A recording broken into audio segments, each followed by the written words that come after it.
Bonjour à tous et bienvenue sur ce workplace. Aujourd'hui, nous allons parler sur la présentation générale des secteurs de restauration. En règle générale, tous les établissements qui produisent et distribuent nourriture et boissons sont considérés comme ayant des activités dites de restauration. Et cela peut être soit en forme simple, c'est-à-dire en proposant des produits de vente à emporter, ou au plus complexe, dont la préoccupation reste la satisfaction du client et la maximisation des ventes pour l'entreprise. Alors, on va essayer un peu de parler des différentes formes de restauration. Dans le domaine de la restauration, nous avons plusieurs formes de restauration, mais aussi de repas. Pour ce qui concerne le repas, nous avons le repas nutritif, le repas d'affaires, le repas de loisirs et le repas convivial.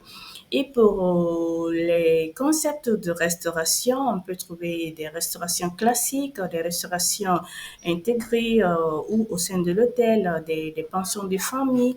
On peut parler aussi des restaurations qui sont faites autour d'un thème ou d'un produit, d'accord?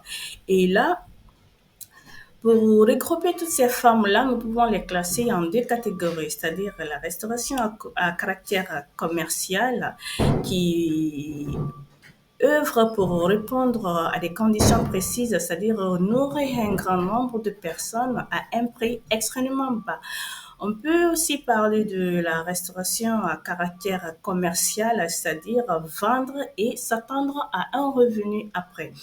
Alors, en conclusion de tout cela, on peut dire que la restauration est un secteur d'activité en perpétuelle évolution et les restaurateurs d'aujourd'hui doivent toujours se soucier des besoins des consommateurs s'ils veulent perpétuer leur activité. Et même s'il existe déjà de nombreuses formules, certains sont encore en cours d'expérimentation et puis préparation et service de la table du client ou bien des essais.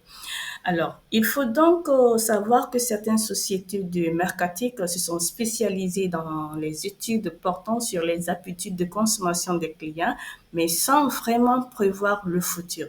C'était tout pour cette première partie. Je vous remercie de l'avoir suivi et on se retrouve dans un instant pour la présentation de la seconde partie.